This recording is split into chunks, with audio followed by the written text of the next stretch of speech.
Kenapa sih cuma 12 sampai 30 tahun dicatat? Yang sebelum-sebelumnya kemana gitu kan? Nah, Tuhan Yesus ketika usia 8 hari itu disunatkan oleh siapa? Ayo, tahu nggak siapa yang catat? Simeon.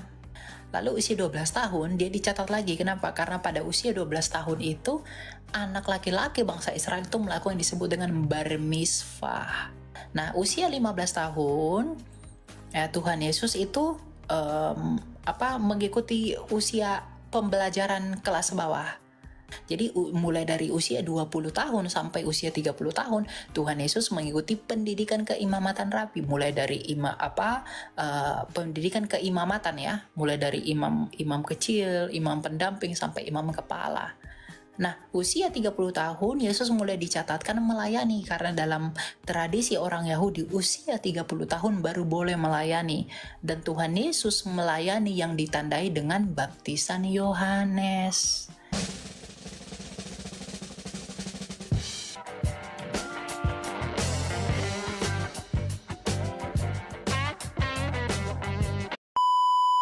Teman saya kan ada bertanya kepada saya, kenapa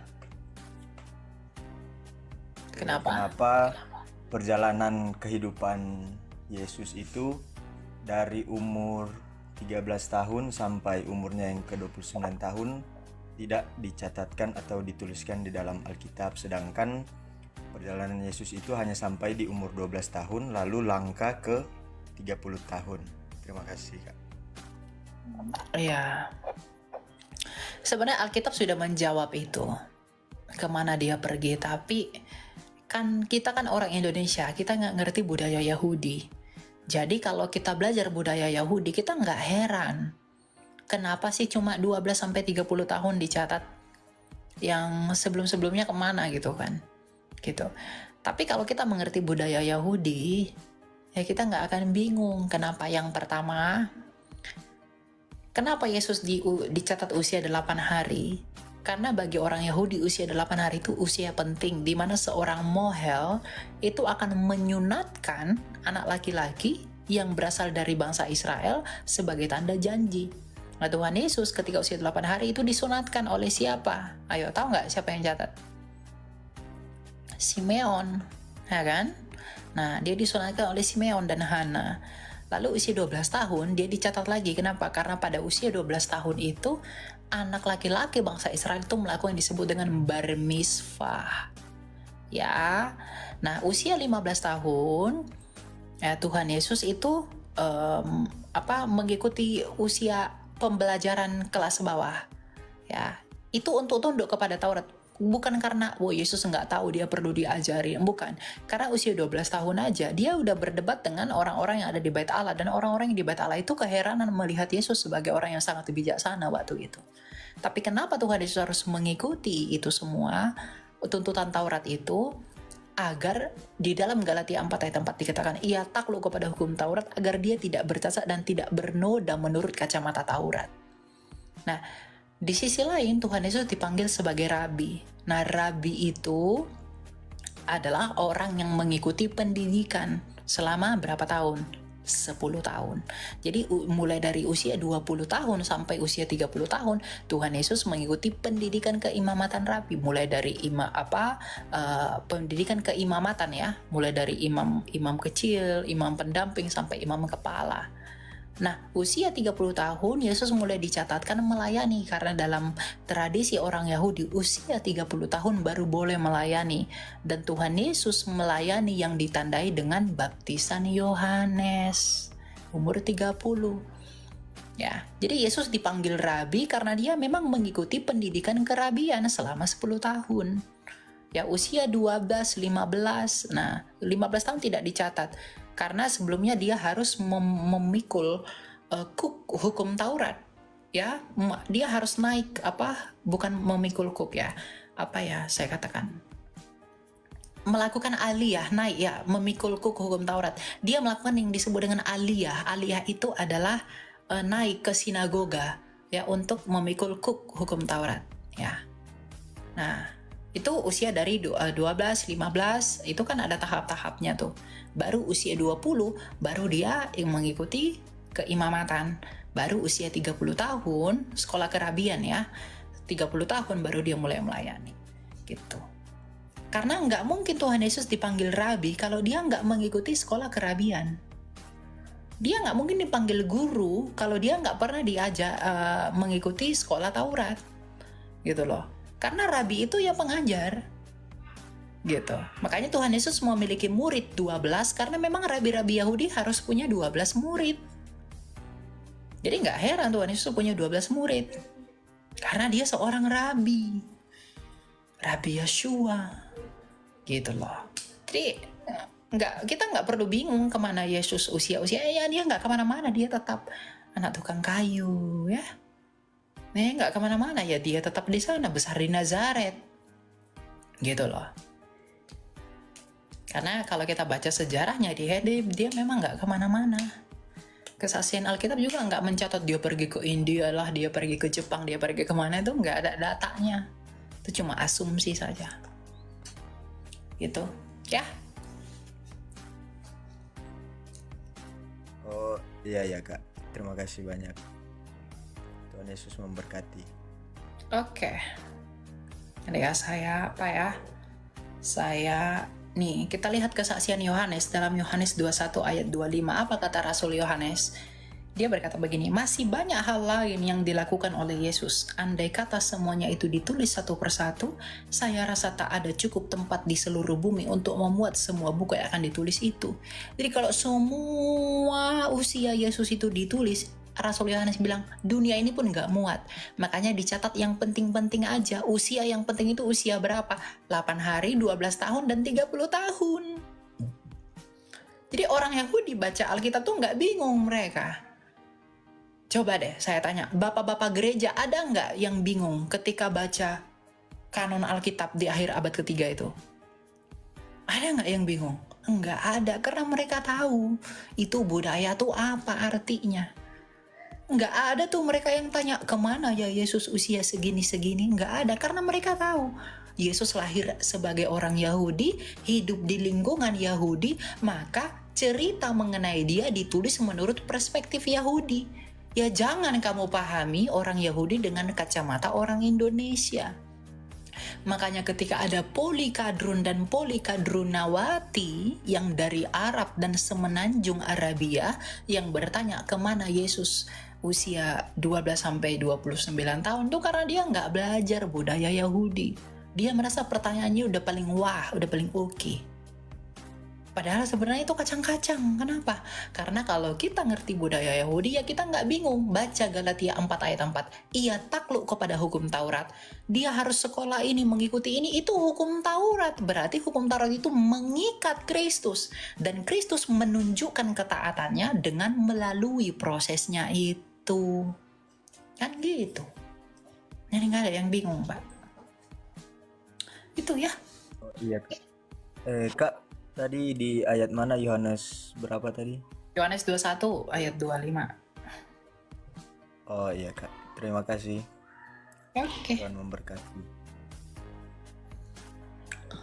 Gitu loh. Ya. Jadi jangan dipahami orang Yahudi itu jangan dipahami dengan orang Papua. Jangan dipahami dengan perspektif orang Jakarta yang doraiso, yang daiso, ya kan? Nggak bisa. Jadi Jawa saya. Gitu ya. Begitulah kadang-kadang ya. Kadang kidding ya. Orang-orang apa ini? Kadrun ya, polikadrun. Orang-orang yang suka kawin cerai ini ya. Kadang selalu membuat topik-topik yang tidak penting.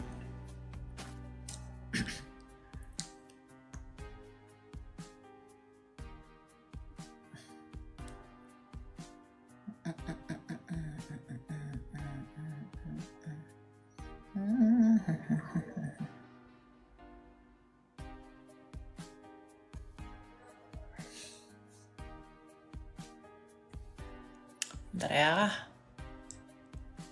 Kok ini? Yang dibawa-bawain lah kenaikan. Apa ya?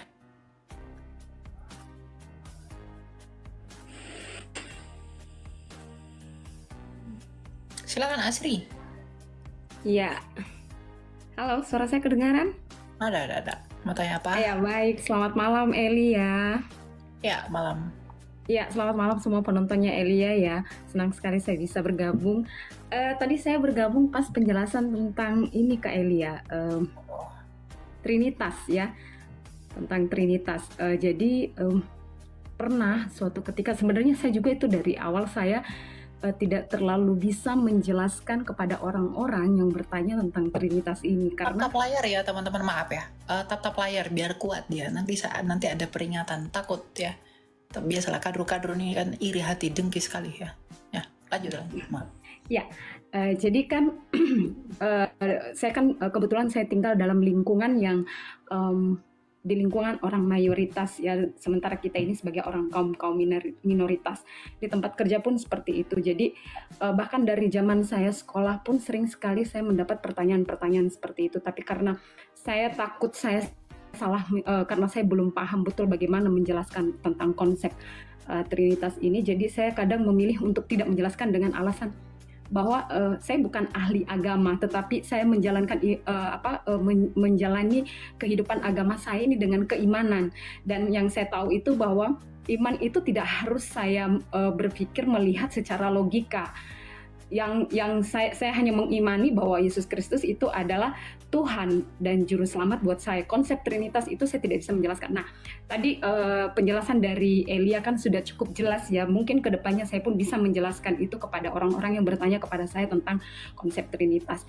Tapi pernah saya melihat ada saya lupa entah itu di YouTube kah atau di aplikasi ini TikTok kah atau di mana, saat ada perdebatan kemudian ada yang bertanya tentang meragukan konsep Trinitas itu karena bahwa Yesus itu dengan Tuhan Allah itu adalah dua pribadi yang berbeda, karena dalam beberapa ayat dalam Alkitab itu Yesus mengatakan dia yang mengutus saya. Nah, kalimat inilah kemudian yang menjadi acuan bagi orang-orang yang tidak mengimani Yesus sebagai Tuhan itu, ya, yang kemudian mereka menganggap bahwa Yesus dan Tuhan ini adalah dua pribadi yang berbeda. Karena dalam beberapa kali, dalam beberapa kesempatan itu dalam Alkitab itu Yesus bilang bahwa dia yang mengutus saya, atau misalnya kepada Bapakku di surga gitu. Seolah-olah perkataan Yesus mengatakan bahwa dia dengan Allah ini adalah dua pribadi yang berbeda. Seperti itu. Sebenarnya banyak sekali yang saya mau tanyakan, cuman tadi yang melekat di otak saya cuma itu. Mungkin lain kali saya bisa naik lagi ya. Thank you Elia. Memang betul Yesus itu bukan sang Bapa, Bu Asri. Iya. Yesus bukan Bapa, dan ketika mereka berkata berarti Yesus itu ada memanggil Yesus dengan Tuhan Allah itu berbeda ya, memang berbeda. Yesus bukan sang Bapa, tapi siapa Yesus itu? Ini nggak dikasih tahu. Yesus itu adalah Firman yang di dalam Bapa. Nggak usah jauh-jauh deh, Ibu sendiri deh, ya. Ibu nih manusia nggak? Manusia. Tubuh saya manusia. Nah, kalau tubuh kamu manusia berarti pikiran kamu, firman kamu manusia nggak? Manusia. Roh kamu manusia nggak? Manusia. Apakah ada 3 manusia? Hanya 1 manusia. Apakah tubuhmu adalah firmanmu? Enggak. Apakah firmanmu adalah rohmu? Enggak. Tapi sama-sama manusia nggak? Manusia. Tapi tidak ada 3 manusia, hanya ada 1 manusia. Kenapa saya bawa analogi manusia? Dalam Kejadian 1 ayat 26, karena manusia diciptakan menurut gambar dan rupa Allah. Ya. Jadi kalau umat abad ke-7 ini, orang kabin cerai, ini mengatakan bahwa Trinitasmu itu nggak masuk akal, yang nggak masuk di akalmu. Karena kamu nggak pakai akalmu.